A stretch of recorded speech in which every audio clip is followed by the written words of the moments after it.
Tous et bienvenue dans votre émission C10 Sport, ou plutôt Sport 10 comme vous... Oui, ça sonne un petit peu mieux quand même, Sport 10.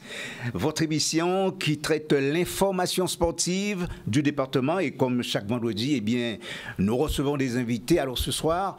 Nous avons des invités dans certaines disciplines sportives, à commencer par la boxe.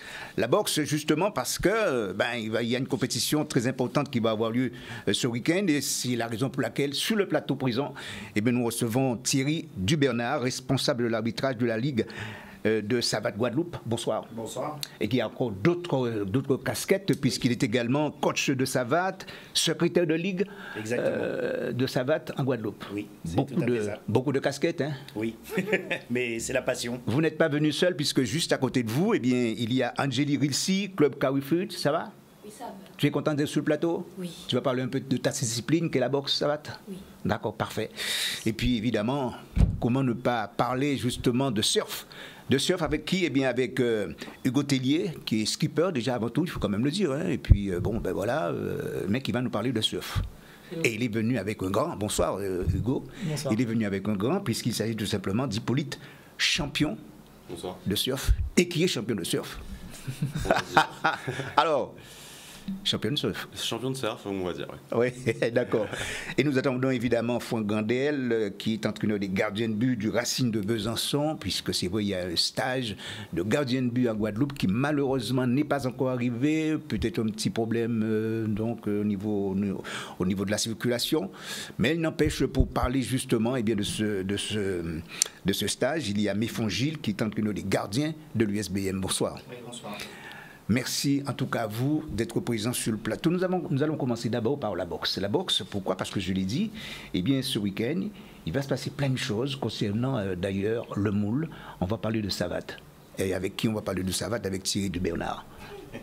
Ouais. Donc oui, effectivement, demain nous avons une grosse compétition, car cette année nous avons la chance d'avoir les championnats de France de Savate jeunes en Guadeloupe. Donc demain, c'est les qualifications en fait pour aller dans les phases finales du championnat de France. Oui. Donc en fait, c'est la rencontre anti-Guyane. Donc nous avons Guadeloupe, Martinique et la Guyane qui seront présents. Et on espère de bons résultats évidemment de la Guadeloupe pour accéder aux phases finales du championnat. Oui, aux phases finales du championnat. Alors évidemment, c'est une compétition qui va débuter demain après-midi à partir de 14h. Pour les jeunes, c'est demain après-midi, effectivement, jusqu'à peu près 18h par là. Et ensuite, on enchaîne avec la compétition de boxe anglaise. Oui. Là, c'est un gala.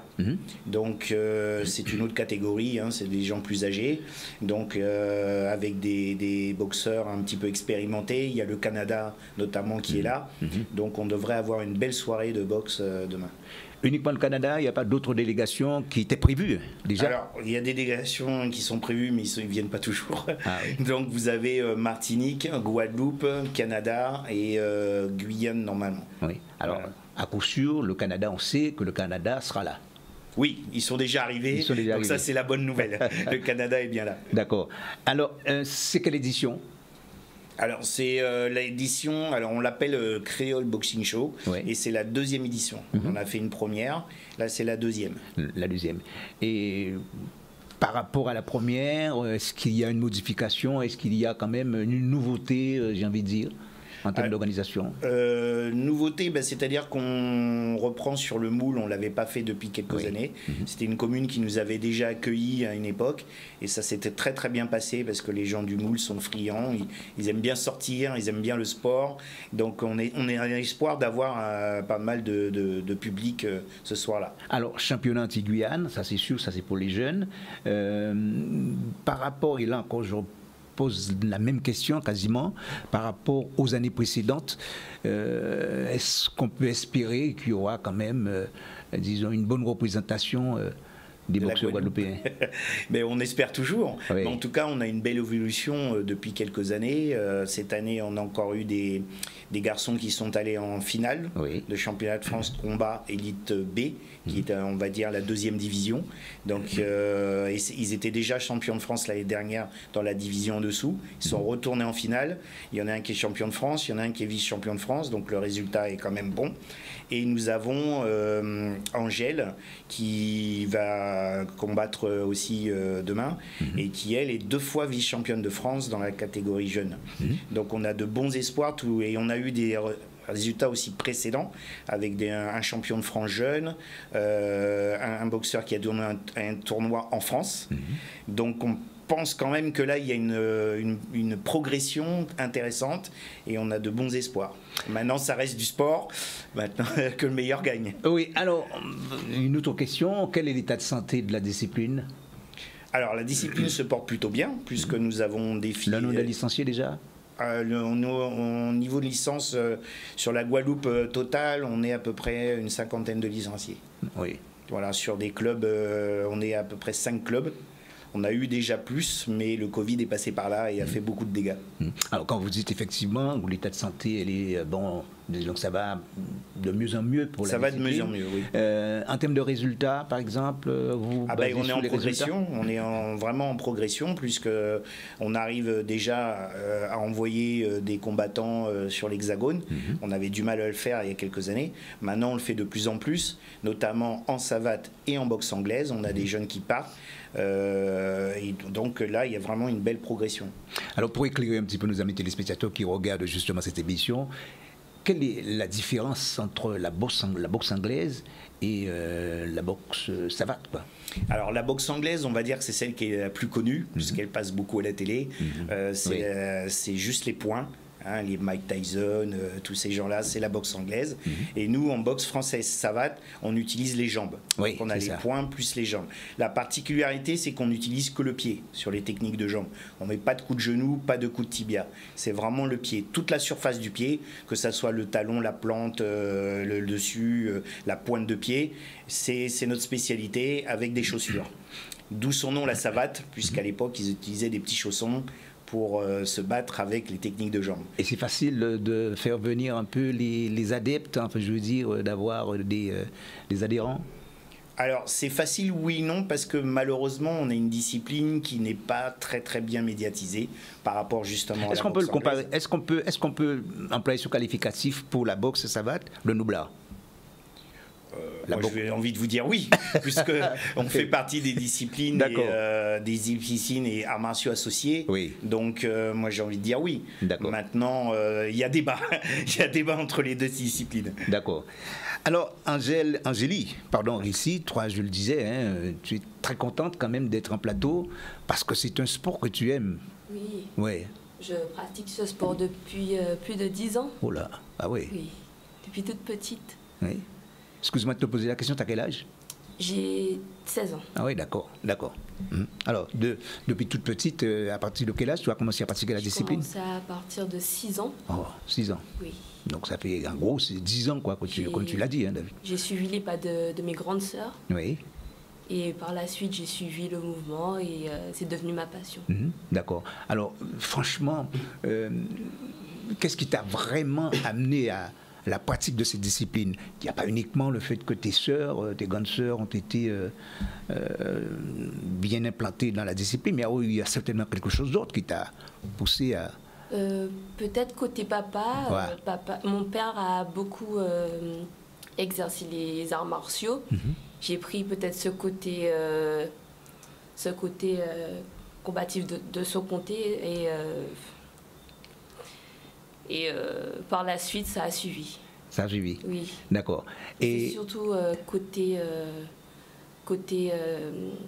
côté de mes sœurs que j'ai pris les devants et c'est devenu ma passion. Et oui, justement, qu'est-ce que ça te procure comme plaisir, quoi, justement, la boxe?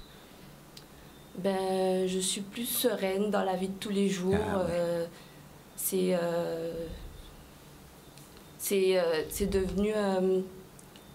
ça s'est imprégné dans ma vie et le fait de pratiquer justement ce sport Ben disons que c'est un moyen de t'affirmer ou de t'assurer. Exactement. Voilà. Surtout en tant que fille, par rapport aux autres garçons qui exercent ce sport, il faut vraiment avoir un certain niveau.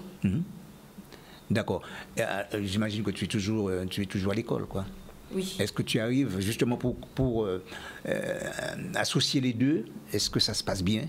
Eh bien, justement, je suis à la Cité scolaire d'excellence sportive. Oui. Donc, les cours ainsi que les entraînements de sport soient aménagés.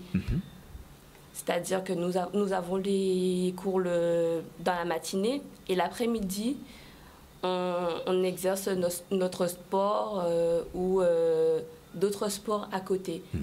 Soit l'haltérophilie ou pour travailler le cardio. Est-ce que ça veut dire, juste à s'entendre, est-ce que ça veut dire que tu ne vas jamais abandonner ce sport, que d'ailleurs tu l'as dit, que tu aimes tant, pour un autre sport? Alors, je pratiquais un autre sport à côté lorsque j'étais toute petite, mais la boxe française a pris les devants et je pourrais pas faire un autre sport à côté. Et ça t'arrive parfois de recevoir des coups? Comment tu les encaisses? J'ai pris l'habitude de recevoir les coups et d'en donner aussi peut-être? Oui. D'accord. Il faut savoir prendre, mais aussi donner les coups. D'accord. Et en 10 ans, c'est vrai, ça fait 10 ans que tu pratiques la discipline, tu te sens comment là-dedans? C'est-à-dire, est-ce que tu te sens aguerri? Est-ce que tu te sens d'une certaine maturité déjà par rapport à ce que tu as connu avant? Alors oui, après 10 ans d'expérience, on a une autre vision de la boxe française. Éventuellement, on peut encadrer d'autres petits ou même faire aimer d'autres personnes de ce sport. Et c'est ce que tu fais? Oui. Tes amis, peut-être des gens autour de toi, tu leur dis qu'il faut qu'ils aillent vers cette discipline. Oui. C'est ça? Exactement. Alors, Thierry, franchement, Thierry Demernat, c'est encourageant pour la discipline. Hein? C'est très encourageant. On a la chance dans notre discipline d'avoir une pédagogie bien encadrée, et notamment pour les jeunes. On commence toujours par, pour ceux qui veulent faire la compétition, on commence par ce qu'on appelle l'assaut. C'est ce qu'il y aura demain.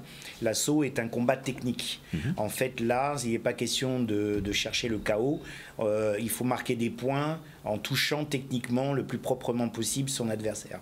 Donc ça permet aux jeunes déjà de connaître le ring, d'appréhender le stress d'une compétition, de savoir se déplacer dans le ring et au fur et à mesure prendre de la confiance et d'augmenter son niveau.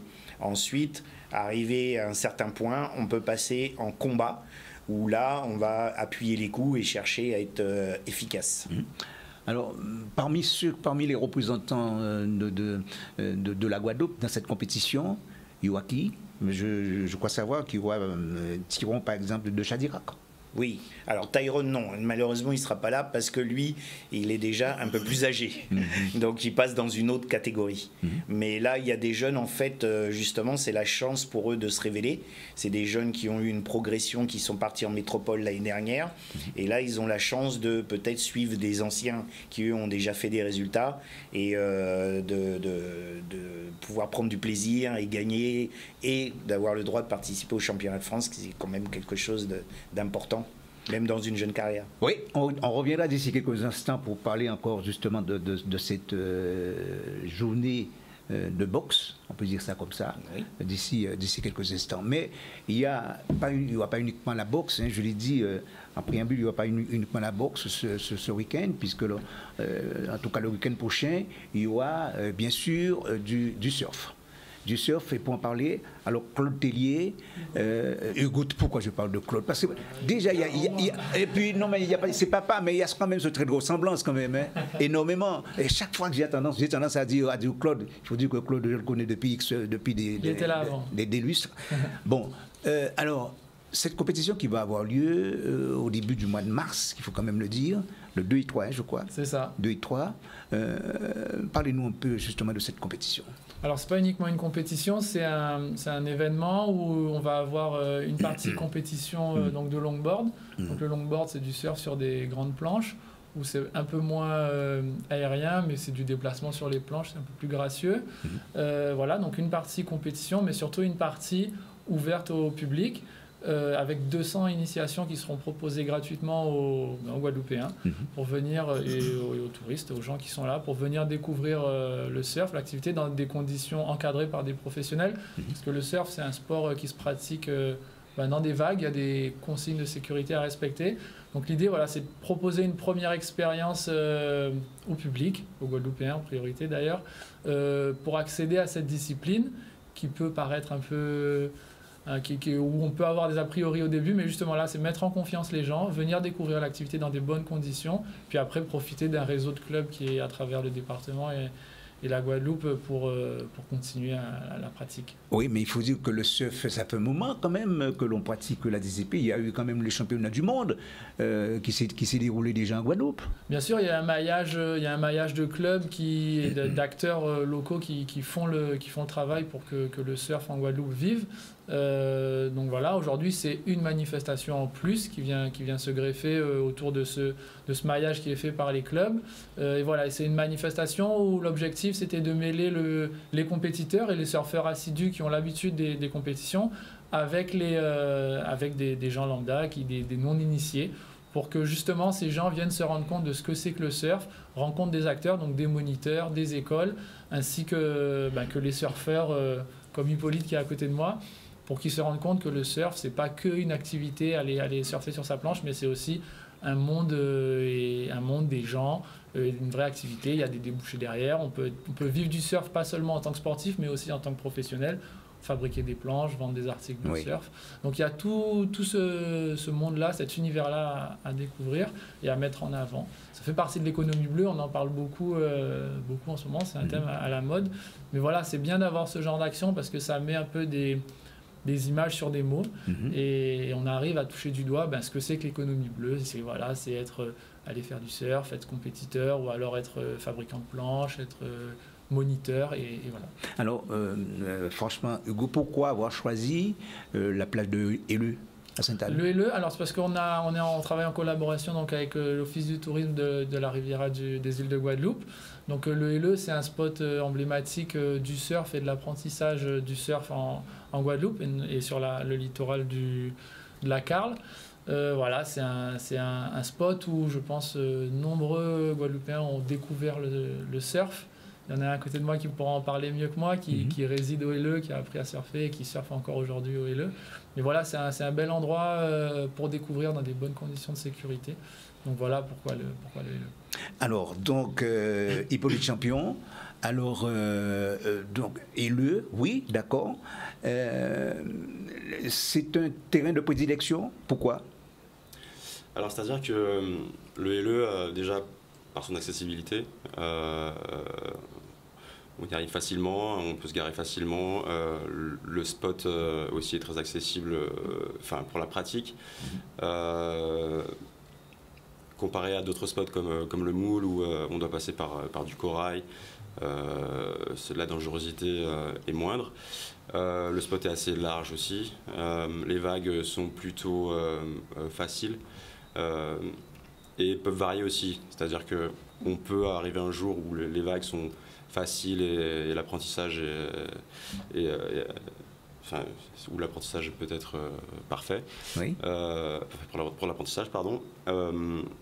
Et un autre jour où les vagues permettent à des pratiquants comme moi-même, assidus et aguerris, de pouvoir pratiquer le sport au haut niveau. Oui, parce qu'il faut dire que vous êtes longboarder. C'est ça. Alors moi je suis longboarder comparé... on va dire que dans le surf, il y a plusieurs disciplines. On a le shortboard, donc des planches plus petites, on va dire à la taille d'un homme. Le bodyboard qui lui se pratique plus couché ou alors sur les genoux. Et le kneeboard et aussi le longboard du coup. Le longboard donc c'est une planche beaucoup plus longue qui peut atteindre 2,80 m de long. Où là, voilà, comme disait Hugo précédemment, on va plus être sur du déplacement sur la planche, c'est le plus gracieux. moins radical, on va dire. Et ce sera beaucoup plus axé sur le style, l'esthétisme. Voilà. Oui, alors franchement, à vous entendre, hein, là encore, un peu à l'image d'Angélique Rilsi, il y a toute une passion qui vous anime. Hein. Alors oui, cette passion elle a commencé depuis le plus jeune âge. En fait, c'est en voyant mon cousin passer tous les jours, parce que j'habite en fait on va dire à 200 mètres à vol d'oiseau du spot. Déjà depuis tout petit, en étant bébé, on allait à côté se baigner, nager dans les vagues.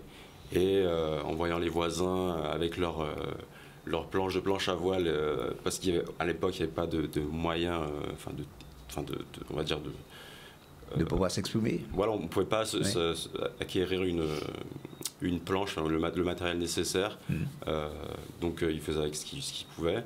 Et en voyant de plus en plus le sport se développer, voir mon cousin passer devant chez moi, je suis allé voir, j'étais curieux.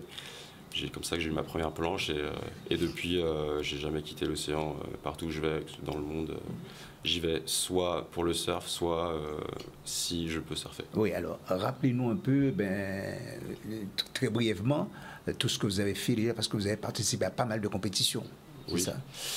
Alors, ma première compétition réelle, ça a été ici en Guadeloupe, d'ailleurs, enfin en tout cas en longboard. C'était au Northwell Festival, organisé du coup par Guadeloupe Sensation et donc les mêmes organisateurs que la compétition qui se déroulera du 2 au 3. Donc j'ai participé à la première, à la deuxième et la troisième édition et entre-temps, je prends du niveau et j'ai la chance du coup d'habiter au LE et de pouvoir m'entraîner tous les jours comme je le veux. Pouvoir participer à des compétitions telles que le Mexiloc Fest qui se déroule au Mexique, qui est considéré comme on va dire la Mecque du longboard mondial, où la crème de la crème y participe sur invitation ou sur concours bien, on va dire, bien jugé, et où aussi le monde du longboard et du surf vient et échange. Voilà. Donc j'ai eu le Mexiloc Fest, je suis allé aussi au Portugal, j'ai participé à deux événements aussi, pareil sur invitation, où vraiment ces événements sont indépendants, mais essayent de mettre en valeur, on va dire, le côté puriste et réel de la discipline. Longboard. Est-ce qu'il y a un risque justement quand on pratique cette discipline? Et c'est comment évaluer ce risque s'il y en a? Alors, le surf, ça passe par une connaissance de l'élément, la connaissance qui se fait par l'expérience. Donc, comme le disait Hugo aussi, je n'ai pas appris tout seul. Des aînés ou alors des professionnels tels que des moniteurs de surf nous apprennent en fait à appréhender un spot, comment rentrer à l'eau, quel équipement, comment tomber, voilà tout ça. Et ensuite en longboard, la planche est plus grande, donc il faut savoir la manœuvrer. On peut le pratiquer sur des petites comme sur des grandes vagues, mais ça reste un sport, on va dire, extrême, puisqu'on est vraiment face à l'élément, et voilà, tout simplement. Restez avec nous, ces amis téléspectateurs. Nous marquons une pause couleur dans cette édition. On se retrouve tout de suite après. À tout de suite. Retour sur le plateau, c'est vrai que nous parlons de boxe, nous parlons de surf, et dans quelques instants, nous parlerons de football. Mais pour rester toujours avec justement Hippolyte Champion, qui est du reste un champion, hein, ça il faut le dire. Donc on a dit le site de LE, c'est un site qui a été bien réfléchi, bien choisi, et que certainement il y aura du monde. Alors je pense qu'il y aura du monde puisque déjà l'organisation fait un boulot magnifique concernant la communication évidemment. Ensuite oui, le spot est très très bien choisi puisque donc, comme je disais précédemment, l'accès notamment grâce en fait à la pratique du surf depuis quelques années, l'aménagement a suivi en fait. On a un joli parking, une belle plage qui a quand même quelques galets, mais aussi surtout des vagues abordables, que ce soit pour les débutants et les confirmés. Oui, alors Hugo Gotellier, alors c'est à partir de quel âge justement pour les jeunes? C'est à partir de 8 ans, c'est ça? Les initiations, voilà, c'est à partir de 8 ans. Les gens peuvent s'inscrire en ligne. Il y a le lien sur le Facebook donc de l'événement, c'est Riviera Surf Festival. Donc les gens, vous pouvez vous inscrire. Donc vous allez réserver un créneau. C'est samedi ou dimanche. Il y a aussi des ateliers avec des artisans locaux, comme par exemple du tressage de coco pour patienter sur la plage. Donc vraiment, vous pouvez aller voir sur le Facebook, il y a toutes les informations. L'idée, c'est que les gens puissent passer un bon moment, donc soit dans l'eau, soit sur la plage, mais pour découvrir un peu tout ce monde-là. Et du coup, dans des conditions de sécurité, et pour apprendre les bonnes pratiques et les bons gestes. Alors le programme, puisqu'on le voit déjà, c'est à partir de 8h30, c'est ça? La compétition, elle va commencer à 8h30 samedi et jusqu'à midi et demi pour une première partie de compétition. Ensuite, on libérera le plan d'eau pour les initiations, donc ça, le samedi après-midi. Et puis on reprend le dimanche matin avec les initiations et on finira dimanche après-midi avec les phases finales de la compétition. 8h30, 13h30 pour l'initiation. C'est ça, exactement. Et puis en plus, c'est gratuit. Il faut quand même les initiations sont gratuites. Voilà, c'est vraiment un souhait de la CARL de faire en sorte que les gens puissent découvrir une première fois l'activité qui est le surf. Donc voilà, ça c'est assez important. On peut toucher du doigt et puis après, pourquoi pas déclencher une passion comme ça a été le cas pour Hippolyte, mais plein d'autres surfeurs qui ont découvert le surf, des fois par hasard, et après qui sont lancés dans des carrières, ou en tout cas, ça fait partie de leur vie aujourd'hui. Et peut-être que ça t'intéressera, Angélie, puisque toi, c'est vrai que tu es une passionnée de boxe, mais peut-être aussi, tu seras peut-être présente pour une initiation au surf. Éventuellement. C'est la bienvenue. Merci. D'accord. Alors, pour revenir un petit peu à toi, c'est vrai que toi, tu es licencié en savate, et puis également dans la boxe anglaise. Oui. Pourquoi ces deux licences? Alors, j'ai voulu essayer cette année la boxe anglaise pour avoir l'opportunité de boxer avec d'autres personnes. Étant donné que je ne trouve pas d'adversaire en boxe française, j'ai voulu me rabattre sur la boxe anglaise pour pouvoir tourner, avoir la sensation des compétitions. Tu n'as pas d'adversaire? Tu disais que tu n'as pas d'adversaire en boxe française? Surtout en Guadeloupe. Oui. Bon alors, Thierry Dubernard, il faut faire quelque chose là. Vous faites. Ben oui. Justement, c'est ce que je disais un peu plus tôt, c'est qu'on arrive à envoyer des jeunes justement dans l'Hexagone pour qu'ils puissent aller boxer dans la discipline de la savate ou de la boxe anglaise. C'est vrai qu'en Guadeloupe, on connaît les problématiques. On manque parfois justement d'adversaires pour certaines catégories. Donc on trouve des solutions pour que les jeunes puissent boxer et s'améliorer dans la discipline. Alors, un petit rappel de la date de la compétition. Alors, donc c'est demain, samedi 24, sur la commune du Moule, à partir de 14h pour les jeunes et à partir de 19h pour la boxe anglaise avec les seniors. Parfait. Transition toute trouvée pour parler d'une autre discipline, le football. Le football, pourquoi? Parce que du 18 au 22 dernier, il y a eu justement un stage concernant les gardiens de but.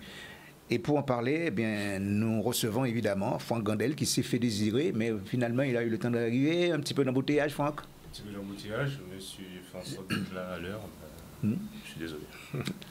Alors Franck Gandel, qui c'est vrai, est entraîneur des gardiens de but du Racing de Paris. Depuis combien de temps déjà?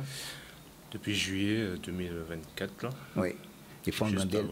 Juste après, 2 mois après, je rejoins la sélection. Voilà, Franck Gandel, c'est le professionnel que l'on a connu, qui a évolué pendant pas mal d'années dans l'Hexagone et ailleurs, et qui est actuellement avec les Guadabos. Une année en Grèce, ouais.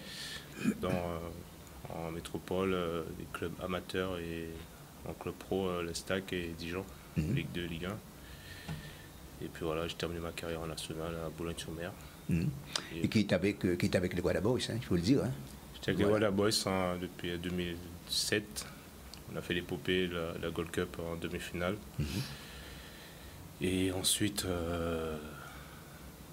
en fin de ma carrière, j'ai raccroché les crampons, les gants aussi, pour partager maintenant mon expérience, ce que j'ai appris en tant que gardien aux plus jeunes. Et c'est ce que j'essaie de faire, d'inculper aux gardiens, que ce soit dans mon club à Paris, et aussi mettre en place quelque chose en Guadeloupe, ce qu'on a pu faire cette semaine avec le stage de l'AGB. Justement, alors Franck, justement, du 18 au 22, je disais que tu as tenu un stage avec les jeunes. Quel était l'intérêt pour toi d'organiser un tel stage? L'intérêt déjà, c'était de ne pas faire un stage, c'était déjà commencer une aventure pour pouvoir continuer de perdurer ce qu'on a envie de mettre en place. C'est-à-dire perfectionner le poste de gardien de but, insister encore plus sur le perfectionnement du poste, sur le travail qui est demandé. Parce qu'aujourd'hui, on se rend compte que c'est un poste à part, mais qui demande beaucoup de réflexion, beaucoup de travail. Et je pense qu'on a un peu des difficultés à ce niveau-là en Guadeloupe. Et mon objectif perso, et j'ai envie de le partager aussi avec que ce soit les éducateurs et les joueurs, mais c'est apporter l'exigence qu'on nous inculpe à l'extérieur. Justement, partager, c'est un mot un qualificatif que tu emploies très souvent. Et d'ailleurs, je vais demander à Gilles Méfond, qui est entraîneur justement des gardiens de l'USBM. Pour toi, c'est une expérience, c'est quoi? C'est une expérience, c'est une première, hein, justement, au niveau du club en lui-même, l'USBM. Et je dirais même en Guadeloupe, puisque je ne pense pas avoir eu écho d'un tel stage à ce niveau. Et justement avec l'apport de Franck et également de Jacques Julia qui s'est excusé, hein, mais qui ont vraiment voulu apporter vraiment des éléments pointus pour ce poste aujourd'hui qui a vraiment besoin de ça pour permettre à nos jeunes de pouvoir avoir les chances d'atteindre le haut niveau. D'accord. Alors on voit à l'image ce stage et là qu'est-ce qu'on demande aux gamins à cet âge-là, Gilles? Alors, dans un premier temps, beaucoup de concentration, puisque ce sont des jeunes que nous avons eus de 9 ans jusqu'à 16 ans. Donc, de la concentration, de la rigueur, puisque c'est un poste qui demande également beaucoup de rigueur, et également du travail mental, puisque c'est un poste, il faut vraiment s'accrocher et vraiment avoir du charisme et faire les choses en tant que patron de sa défense en fait. Oui, parce que c'est le dernier rempart, je dirais, dans un club, Franck, le gardien de but. Ce dernier rempart, c'est vrai, et puis qui a beaucoup de responsabilités. Comme on dit, les gardiens, ça ne court pas beaucoup, mais on a beaucoup de responsabilités. C'est vrai, comme il a dit Gilles, ça demande beaucoup de concentration, beaucoup d'exigence, et on a insisté beaucoup sur ça cette semaine. Beaucoup cette semaine, et puis il y a eu combien de gamins qui sont venus? 22. Alors il y a eu 22 gamins, il y en a eu 11 sur le site Gourbert et 11 également... Oui, parce qu'il y avait 2 sites, il faut bien préciser. Il y avait 2 sites, un à Gourbert et un sur Bémao. D'accord. Et spontanément, ils viennent spontanément ou alors, il faut un petit peu de pouce? Alors oui, en tout cas, les clubs ont joué le jeu, mais bon, pas comme on espérait en tout cas. Mais c'est vrai que ceux qui étaient présents ont vraiment pu profiter des éléments qu'on a pu leur apporter en termes d'éléments vidéo. Ils se sont vus. On a pu voir avec eux également là où il y avait à progresser et à corriger. Et c'est vrai qu'en l'espace de 5 jours, ils se sont vus différemment et on a pu évaluer et voir les progrès en l'espace de quelques jours. Beaucoup de progrès, enfin, on peut dire ça comme ça, quelques progrès. Ça sous-entend par la même occasion, Franck, eh bien, ce sera reconduit, ce stage, l'année prochaine? Ce sera reconduit, encore une fois, je reviens sur ce qu'a dit Gilles. On a pu faire profiter ceux qui étaient là, parce que le message a été passé. On a tout fait on a mis les moyens pour faire passer le message, pour qu'on puisse avoir le maximum de gardiens de but.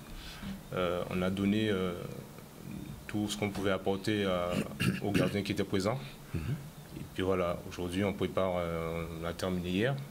On est déjà projeté à l'avenir, à mettre en place le prochain stage Mais il ne faut pas oublier que le stage, pour nous, c'est bénéfique pour nous et pour les jeunes. Et en parallèle de tout ça, on a quand même un gamin qui va sûrement aller tenter sa chance d'ici le mois prochain pour un club professionnel. C'est le but de ce stage? C'est aussi le but, c'est pas faire un stage pour rassembler et puis dire bon voilà, on vient pour prendre de l'argent ou quoi que ce soit. Et sur les quelques jours de stage, là, vous avez pu remarquer quelques éléments capables de pouvoir justement... Il y avait des bons profils et il y a quelques semaines de ça, j'avais des demandes et ça tombait bien. J'ai pu observer un gamin qui avait quand même du potentiel pour au moins essayer. Avoir la chance d'aller au moins voir comment ça se passe à l'extérieur. D'accord. Après, et partir dans quel club déjà? Ça reste secret? On attend confirmation et puis de toute façon on fera passer le message et le char, il n'y a pas de souci. Voilà. Ben écoutez, on ne peut pas ne pas parler quand même du programme, le programme de ce week-end, et justement ce qui concerne le football, puisqu'on va jouer la 20e journée en ce qui concerne la Régionale 1. On va voir l'ensemble des rencontres concernant cette 20e journée, l'AS Gosier qui sera opposé à l'Amicale. Demain après-midi, ça va se passer au Moule à partir de 15h30. Juventus, le CSM demain après-midi également à Sainte-Anne. L'US Cambourg qui va recevoir l'USBM à Capesterre-Belo demain après-midi. Également demain après-midi, le Sirocco face à l'Étoile et l'AS Dynamo. 20h, par contre, va recevoir le Phare à Moule. Le Sporting face à la Gauloise. Ce sera donc à Bimaro à partir de 15h30, exemple la jeunesse évolution au classement avant cette 20e journée. Eh bien, le Sporting est en tête, oui, et certes, 55 points, juste derrière le CSM, 50 points également pour le Sirocco 3e. 4e, l'Étoile, 49 points, et puis ferme la marche. La Juventus de Sainte-Anne, quasiment condamnée à descendre en Régionale 2, 25 points, et occupe la 15e place. La Régionale 2, maintenant, que l'on va voir, l'ensemble des rencontres, 16e journée, Signe Noir, qui sera opposé au CAM à Rivière-des-Pères à 15h30, donc demain après-midi. Demain après-midi également, le CSB face au Stade Lamantinois Bouillante. L'US Sansoise qui va recevoir la Restar demain après-midi, 15h30. L'AOG face au Colonial Club demain après-midi à Saint-Claude. La Frégate qui va recevoir la JSA qui sera en déplacement dès 20h. Donc demain soir, la Résistance face à l'USCE demain après-midi à Bouillante, ou plutôt dimanche après-midi à Bouillante. Et quand on regarde le classement avant cette 6e journée, là où j'étais en tête, 58 points derrière le CAM, 47, le Stade Lamantinois 46, et puis la Résistance qui est 12e avec un total de 21 points. La poule B, 16e journée, Lunar face au Club Sport, aux Abîmes, c'est ce soir, 20h30. L'AC Saint-Robert qui va recevoir le Zénith demain après-midi à Vieux Habitants. À Capesterre-Belo, le dimanche après-midi, 15h30, le CSC qui sera opposé à l'Equinox. La JSC face à la JSVH à Capesterre de Marie-Galante, dimanche après-midi, 15h. 15h30, à Rivière-des-Pères, dimanche après-midi, Racing Arsenal, ou plutôt l'AS Moule. Voilà une équipe qui marche très très bien en ce moment, occupe la première place avec 49 points, juste derrière l'Arsenal, 47, 3e Lunar, 41, et puis ferme la marche. Le Zénith, 12e, avec un total de 22 points. Basket. Eh bien, on va suivre simplement la 13e journée en senior masculin. L'Étoile de l'Ouest face à aux X. Eh bien, cette rencontre, c'est demain soir au gymnase de Petit-Bourg. Et puis, la MJCA qui sera opposée au GGB samedi à 20h. Le Phoenix face au Cygne Noir, eh bien, c'est donc à Petit-Bourg demain soir à 20h. Le New Star qui va recevoir la Roger demain soir à 20h au gymnase de Fouillol. Et puis Banello face à l'USR. Cette rencontre se déroule dimanche soir au gymnase de Petit-Bourg. Et puis, est-ce qu'il y a d'autres journées? Non, mais voilà, c'est bon. De toute façon, le sport, vous le savez, c'est sur Canal 10. Et puis, il suffit de regarder et puis surtout de nous écouter, puisque nous essayons de vous donner le maximum d'informations concernant les différentes disciplines sportives. On fait un tour de table rapide, puisqu'on arrive au thème de cette émission, la conclusion avec vous, Thierry Dubernard, concernant l'organisation de cette soirée de boxe. L'organisation, donc c'est c'est le club Guada Boxing Club des Abîmes qui organise avec l'aide de la Ligue pour la Savade. Et pour la boxe anglaise, il y a toujours le Guada Boxing Club, avec le comité de boxe anglaise pour l'organisation. Et apparemment, je crois que Canal 10 sera présent, donc avec plaisir. Et on vous essaiera de vous présenter toute cette soirée, tous les combats au mieux. C'est parfait. Demain. Et puis Angélie, non? Qu'est-ce que tu as envie de dire? Eh bien, j'espère que ces entraînements vont porter de ses fruits et remporter cette victoire. Très bien. Dans cette zone. Hugo Tellier? Eh ben, rendez-vous à tous, comme on l'a dit, le 2 et 3 mars au LE pour découvrir le surf. Et il y a un rendez-vous aussi ce week-end, donc c'est samedi à Port-Louis, c'est la Team Tour organisée par le Pôle Surf Club. Donc c'est une compétition de surf, mais que pour les enfants. Donc ceux qui sont intéressés à aller voir ça, c'est sur la rue de la Liberté, la plage du Souffleur à Port-Louis. Et puis Hippolyte Champion?